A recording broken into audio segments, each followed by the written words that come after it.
औज़ु बिल्लाहि मिनश्शैतानिर्रजीम बिस्मिल्लाहिर्रहमानिर्रहीम। Welcome to my YouTube channel English with Ajmal. In my previous video, I have discussed the summary and text-based question answers of chapter 3. In today's video, I am going to discuss the figures of speech. बेटा ये figure of speech जो है ना, ये आपके board के हवाले से बहुत इम्पोर्टेंट टॉपिक है। ये मोस्टली आपके एमसीक्यूज़ में पूछा जाता है। तो इसमें पहला पार्ट आप देखेंगे सिमिली। सिमिली क्या होती है? A figure of speech that compares two different things, जिसमें एक ऐसी फिगर ऑफ स्पीच जिसमें दो मुख्तलिफ चीज़ों का कंपैरिजन किया जाता है या मुआवजना किया जाता है। वर्ड लाइक और एज और लाइक लफ्ज़ का इस्तेमाल करते हुए। अब जैसे यहाँ पे उसने एग्जाम्पल मेंशन की हुई है, I wander lonely as a cloud. तो इसमें आप देख रहे हैं यहाँ पे एज का यूज़ हुआ है, तो ये क्या है? सिमिली है। इस तरह से आपको एक सेंटेंस दिया जाएगा, उसमें ये आपसे एज को वो अंडरलाइन करके पूछ सकता है कि ये कौन सा फिगर ऑफ स्पीच है, तो आप क्या कह देंगे? सिमिली है। आगे एक्सप्लेनेशन है, the poet compares his loneliness to a cloud drifting in the sky emphasising his sense of isolation and aimlessness. मतलब क्या है कि शायर जो है इसमें ख़ुद को एक बादल से तशबीह देता है जो कि आसमान में बग़ैर किसी मकसद के और तन्हा जो है वो घूम रहा होता है। नेक्स्ट है बेटा, नेक्स्ट फिगर ऑफ स्पीच है पर्सोनिफिकेशन। पर्सोनिफिकेशन क्या होता है? फिगर ऑफ स्पीच, ये भी एक फिगर ऑफ स्पीच है that gives human qualities to animals, जिसमें इंसानों की जो खासियतें हैं, जो खूबियाँ हैं, वो हम दे देते हैं जानवरों को, किसी ऑब्जेक्ट, किसी नज़ारे को या किसी ख्याल को। जैसे यहाँ पे उसने एग्जांपल मेंशन की हुई है, fluttering and dancing in the breeze. क्या है कि फूल जो है वो फड़फड़ा रहे थे और नाच रहे थे नरम और ताज़ा हवा में। तो इसमें क्या है? इंसानों की क्वालिटी जो डांस है वो किसको दे दी गई है? फ्लावर्स को दे दी गई है। The daffodils are describe if they were dancing. Daffodils को यहाँ पे बयान किया गया जैसे वो नाच रहे थे, which makes the sense seen more lively and relatable, conveying a sense of Joy and movement. इसमें क्या है कि जो ये चीज़ जो है वो फूलों को ज़िंदा और ज़्यादा खुश और उनकी हरकत के बारे में शो किया गया है इसमें। तो नेक्स्ट थर्ड है फिगर ऑफ स्पीच, इसमें हाइपरबोल है। हाइपरबोल क्या होता है? An exaggerated statement not meant to be taken literally, used for great emphasis or effect। Exaggerate कर देना मतलब किसी चीज़ को बहुत ज़्यादा बढ़ा चढ़ा के बयान कर देना ताकि आपकी जो बात है उसमें ज़्यादा असर आ जाए। 10,000 आई सा एट अ ग्लैंस। मैंने एक पलक झपकने में 10,000 के करीब देखे। तो ये क्या है? यहाँ पे एग्जैजरेट किया जा रहा है। William Wordsworth exaggerate the number of daffodils to highlight the overwhelming beauty and impact of scene on him। मतलब क्या है कि उसने उसकी खूबसूरती को मज़ीद चार चांद लगाने के लिए क्या कहा है कि मैंने 10,000 के करीब जो है वो फूल देखे। नेक्स्ट बेटा मेटाफर। मेटाफर क्या होता है? A figure of speech that directly refers to one thing by mentioning another, implying a symbolic comparison। मतलब ये भी सिमिली की तरह ही है, comparison of two unlike things ही है, लेकिन इसमें आपने वर्ड एज या लाइक का यूज़ नहीं करना। They flash upon that inward eye. अब इन वर्ड आई का मतलब क्या है? The poet's imagination, memory and vivid and striking things that come to in his mind. तो ये सारी चीज़ें जो है इसमें वो क्या है? मेटाफर है। मतलब comparison of two unlike things without using as and like. अच्छा बेटा, नेक्स्ट एलिट्रेशन है। एलिट्रेशन क्या होता है? The repetition. रिपीटेशन का मतलब होता है दोहराया जाना, सेम कॉन्सोनेंट साउंड, एक ही कॉन्सोनेंट साउंड का at the beginning of adjacent or closely connected words। मतलब क्या है कि एक दूसरे से करीबी जोड़े गए अल्फाज के दरमियान पहला जो कॉन्सोनेंट साउंड है उसका रिपीट हो जाना जो होता है वो एलिट्रेशन होता है। जैसे बिसाइड, बीनीथ, इसमें जो बी साउंड है वो क्या हो रहा है, रिपीट हो रहा है, जिससे क्या हो रहा है, म्यूज़िकल रिदम पैदा हो रहा है और जो पोएम्स की ब्यूटी है उसमें क्या हो रहा है, इजाफा हो रहा है। नेक्स्ट है बेटा एसोनेंस। एसोनेंस क्या होता है, the repetition of vowel sound in a near by word. मतलब क्या है कि वोवल साउंड का करीबी अल्फाज में बार बार रिपीट होना एसोनेंस होता है। जैसे a host of golden daffodils, तो इसमें होस्ट में ओ आ रहा है, ऑफ में ओ आ रहा है, गोल्डन में ओ आ रहा है, डैफोडिल्स में हो रहा है। तो इसमें क्या हो गया है, जो वोवल साउंड है उस वो बार बार क्या हो रहा है, रिपीट हो रहा है। इससे क्या होता है, adding to the poems overall,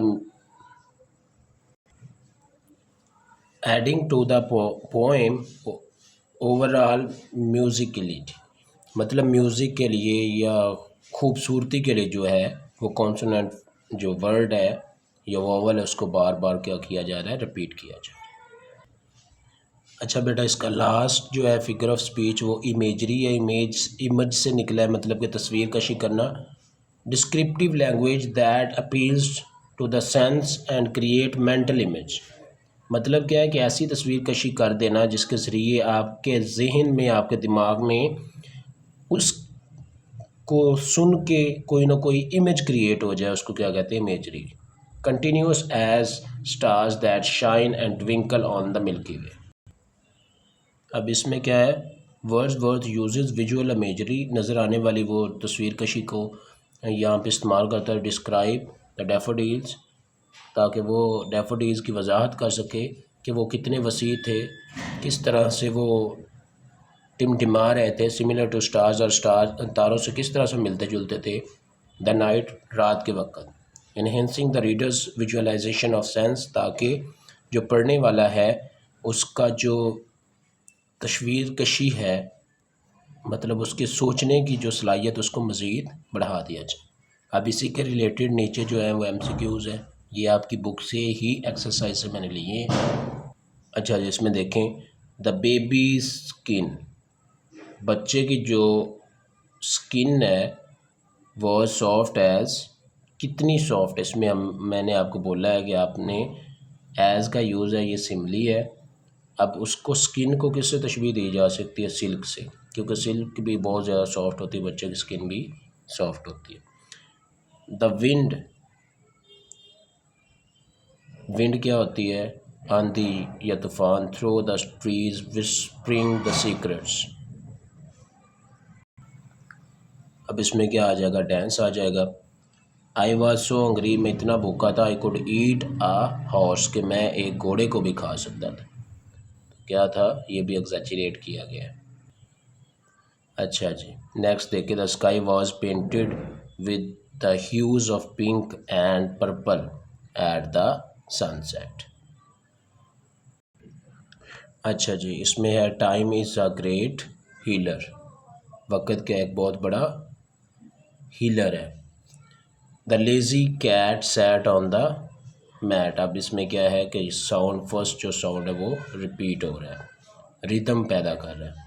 the cold creeps clean slow crush uncomfortable. तो ये आपकी एक्सरसाइज थी, आपने याद रखना है कि इसको किस तरह से मैंने सॉल्व किया है। अब आपकी एक्सरसाइज में दो और अहम चीज़ें दी हुई हैं, यूफिज़म और ऑक्सीमोरोन। यूफिज़म क्या होता है, इज़ अ माइल्ड और indirect word on an expression substituted for one considered to be harsh or blunt when referring to something unpleasant or embarrassing। मतलब क्या है कि अल्फाज का जो चुनाव करते वक्त हमारा अल्फाज को रिप्लेस कर देना, बदल देना, या उसकी जगह सब्स्टिट्यूट कोई और अल्फाज लिख देना ताकि वो कम हार्श, बुरे लगें और कम अनप्लेजेंट, और उनके नाखुशगवार होने का असर जो है वो कम हो। जैसे कि कोई मर जाए तो हम कह देते हैं कि पास्ट अवे, डाइट के बजाय। इस तरह let go instead of fired, मतलब कि किसी ने किसी को अपनी जॉब से फारिग कर दिया तो वो उसको कहता है लेट्स गो। अब सीनियर सिटीज़न, बूढ़ा आदमी कोई हो तो हम उसको क्या कह देते हैं, सीरियन सिटीज़न है। इससे क्या होता है कि वो बंदा जो है वो इतना ज़्यादा फील नहीं करता। अगर आप उसको ट्रैक्ट कहते हो बूढ़े तो फिर वो कुछ और समझेगा, ठीक है। इस तरह इसके नेक्स्ट पार्ट में देखें आप। अच्छा, इसमें देखें कि इसका यूजेज और इफ़ेक्ट क्या है। Emphasis, euphemism are use to soften the impact of unpleasant information to avoid offering or pre setting the audience, upsetting the audience.